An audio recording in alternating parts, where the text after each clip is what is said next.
কিসের লোভে হামিমের সঙ্গে এই পথ বেছে নিল সে? এ তো একে একে ঝুলি থেকে বিড়াল বেরিয়ে আসছে। জঙ্গি হামিমের সহযোগী এক কলেজ পড়ুয়া, যার নাম আদিত্য সিং ওরফে রাজ। হাওড়ার এই কলেজ ছাত্র কি করে জঙ্গি হামিমের খবরিলাল হয়ে উঠল? কিসের লোভে হামিমের সঙ্গে এই পথ বেছে নিল সে? পরিবার থেকে প্রতিবেশীরা সবাই যেন আকাশ থেকে পড়ছেন। তাদের রাজের কিনা জঙ্গির সঙ্গে ওঠা বসা। बात ऐसा हुआ कि रात को 12:30 बजे ऑफिसर लोग आए, डीडी भी था, एसटीएफ का आदमी भी था, सब यहाँ आए। तो बिल्डिंग को चारों तरफ से घेर लिया गया है। उसके बाद 4 पुलिस वाले ऊपर आए, उनका गेट खटखटाए तो लड़का सोया था घर पर। घर से ही लड़का को मैं बातचीत हो, उसके बाद लेके टीडी ऑफिस में गए, वहाँ बातचीत हुआ। तो वो लोग बोले कि अगर लिंक होगा उनके साथ, अगर एसआई का लिंक होगा तो हम लोग वेरिफिकेशन कर रहे हैं, अगर नहीं होगा तो बिहार नेक्स्ट डे उनको छोड़ दिया जाएगा। तो फिर रात को करीब 3:30 बजे बोले कि वहाँ से चले गए सॉल्टलेक सेक्टर 5 में। फिर वो लोग बोले कि हम लोग बिहार नेक्स्ट डे हम लोग आपके घर में आएंगे, कुछ बात करना है। तो यहाँ आए, उस दिन बातचीत हुआ। बात होने के बाद वो यहाँ आने के बाद कागज का कार्रवाई हुआ। तो बोले कि होम अरेस्ट कर रहे हैं, घर से ही अरेस्ट कर रहे। तो उनका दादी थी, उनका दादा था, पापा था, चाचा थे, बैठ के उनके सामने ही बातचीत हुआ। उनके बाद तो रात को करीब 1:30-2 बजे यहाँ से लेके रात को गए। वो बोले कि ऐसा कोई घबराने वाली बात नहीं है, 14 दिन के लिए हम लोग रिमांड में लेंगे। रिमांड में लेने के बाद कुछ ऐसा वकील मत कीजिए, आप लोग अभी करने से कोई फायदा नहीं है, ये वो सजेशन दिए। तो उनके पिताजी बोले ठीक है, हम लोग अभी कुछ नहीं करें, 14 दिन। बोले कोई ऐसा बात होगा तो हम आपको फोन से जानकारी देंगे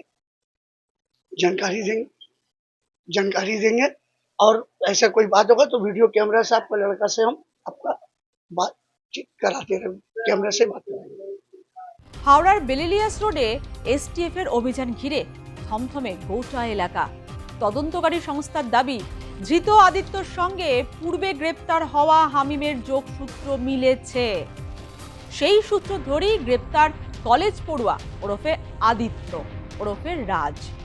আদিত্যর বাড়ি তল্লাশি চালিয়ে একটি ল্যাপটপ, মোবাইল ফোন সহ একাধিক ডিজিটাল ডিভাইস বাজেয়াপ্ত করা হয়েছে বলে জানা গেছে।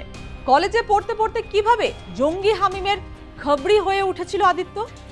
প্রাথমিক তদন্তে উঠে এসেছে, হামিমের কাছে বিভিন্ন নথি, ছবি ও ভিডিও ফুটেজ পৌঁছে দেওয়ার কাজ করত এই আদিত্য। তদন্তকারীদের হাতে তথ্য এসেছে, মন্ত্রী উমেশ রায়ের ওপর নজর রাখার জন্য দায়িত্ব দেওয়া হয়েছিল আদিত্য সিং ওরফে রাজকে। তার গতিবিধির ওপর নজর রাখত আদিত্য। উমেশ রায় এমনকি তার ছেলের গাড়ি, বাড়ির ছবি, ভিডিও আদিত্য হামিমকে দিয়েছিল বলে মনে করছেন তদন্তকারীরা। গত 35 থেকে 40 বছর বেলিলিয়াস রোডের ওই ফ্ল্যাটে আছে আদিত্যরা। আচার ব্যবহারে কোনো দিন খারাপ কিছু দেখেনি প্রতিবেশীরা। এমনকি আদিত্যর বাবা মাও বিশ্বাস করতে পারছেন না তাদের ছেলের এই কর্মকাণ্ড। অর্পিতা যেভাবে জঙ্গি কার্যকলাপে জড়িয়ে পড়েছিল, সেভাবেই কি আদিত্য হামিমের ফাঁদে পড়ে? জানা গেছে, হানি ট্র্যাপের জন্য বাংলায় মহিলা গ্যাং তৈরির ছক কষেছিল হামিম ও তার দলবল। সুন্দরী ও উঠতি মডেলদের সোশ্যাল মিডিয়ায় তারা টার্গেট করেছিল বলে সূত্রের খবর। রাজ্যের অন্তত 6 জন মন্ত্রী ও তাদের পরিবারের লোকেদের হানি ট্র্যাপে ফাঁসানোর ছক কষা হয়। এই ব্যাপারে অর্পিতা ছাড়াও অন্য মহিলাদের কাজে লাগানো হতো কিনা সেই তথ্য গোয়েন্দারা জানার চেষ্টা করছেন। মডেলিং আর অভিনয়ের টোপ দিয়ে ঝাড়খণ্ডের মেয়ে অর্পিতা সরকারকে দলে টেনেছিল হামিম মণ্ডল। হানি ট্র্যাপের কাজ করলে অর্পিতা অনেক বেশি টাকা রোজগার করতে পারবে, এমনটাই বলেছিল হামিম, এমনটাই তাকে বোঝানো হয়েছিল দাবি তদন্তকারীদের। সেই রকমই কি আদিত্যকেও অল্প সময়ে বেশি রোজগারের আশা দিয়ে এই কার্যকলাপে লিপ্ত করেছিল হামিম? একটি অনলাইন গেমিং অ্যাপের মাধ্যমে হামিমের সঙ্গে আলাপ হয় আদিত্যর। আপনার পুজো পৌঁছে যাক বিশ্বের দরবারে। প্রতি বছরের মতো এবারও আর প্লাস নিউজ নিয়ে এলো শারদাঞ্জলির সেরা সম্মান 2026। অংশ নিতে সকাল 10টা থেকে সন্ধে 6টার মধ্যে সরাসরি যোগাযোগ করুন আমাদের অফিসে অথবা কল করুন 9836323248 এই নম্বরে। শারদাঞ্জলি শুধুমাত্র আর+ নিউজে। তারপর বন্ধুত্ব ও মগজ ধোলাই, আর সেই সূত্র ধরি রাজ্য রাজনীতির হেভিওয়েটদের ওপর নজরদারির ছক। আদিত্যর পরিবারের অভিযোগ চক্রান্ত করে ফাঁসানো হয়েছে তাকে। वो लोग का बोला कुछ दादा यही हमसे नहीं जानता, हमारा पोता है इतना बढ़िया परिवार। क्या करता था आपका पोता? करता कुछ नहीं, अभी कॉलेज में पढ़ता था। कॉलेज में पढ़ता था। 2 साल हुआ है, 1 साल और बाकी है। अच्छा, उस पे का ये दिमाग में है कौन किसको फंसा देता है, ये लोग जानता है। आप बोले हमारे साथ कर ले, बोले अच्छा तुम्हारा काम करते, यही दिमाग है। उम्र 22 साल। तो उसका कोई संगत उंगति कोई आता था घर पे? घर में वैसा आदमी नहीं था, ये भी लड़का है दोस्त है, ये आ गया बस। और कोई ऐसा आदमी हमारे घर में नहीं आता है। दोस्ती मिस्ती में नीचे ही लोग जानता है, हम तो जानते हैं। কি রে, তোর বেশ র্যাশ হয়েছে দেখছি। হ্যাঁ রে, কি করবো বলতো, র্যাশগুলো কিছুতেই কমছে না। অনেক কিছু ইউজ করলাম তবুও কমছে না। তুই এম্বার গৌরীদেবী হসপিটালসে দেখাতে পারিস, ওখানে ভালো এক্সপিরিয়েন্স ডার্মাটোলজিস্ট আছে। গৌরী দেবী হসপিটাল, রাজবাঁধ, দুর্গাপুর। যোগাযোগ 8001003333, 8001113333।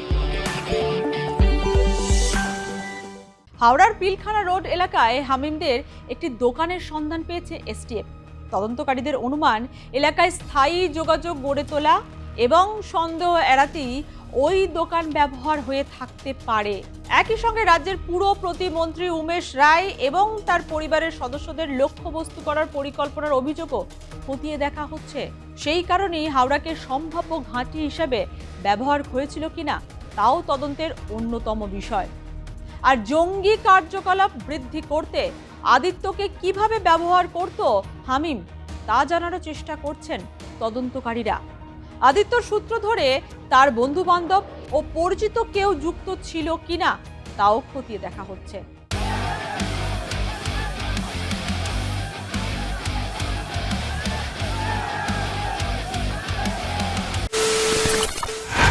খবরের নামে প্রতিদিন সন্ধে আপনার ড্রয়িং রুমে কি শুধুই চিৎকার চেঁচামেচি খেয়ে আসে? বিতর্কের নামে চলে গালাগালি আর কাদা ছোড়াছুড়ি। এবার সময় পরিবর্তনের, কারণ আমরা কান ফাটানো চিৎকারে বিশ্বাস করি না। আমরা বিশ্বাস করি খবরের সত্যতায়। আমরা কোনো পক্ষের হয়ে গলা ফাটাই না, আমরা সাধারণ মানুষের হয়ে প্রশ্ন তুলি। চিৎকার নয়, শুধু খবর হবে যেখানে বিতর্ক আছে কিন্তু কুৎসিত ঝগড়া নেই। সঠিক তথ্য, বিশ্বস্ত খবর। নজর রাখুন আর+ নিউজে।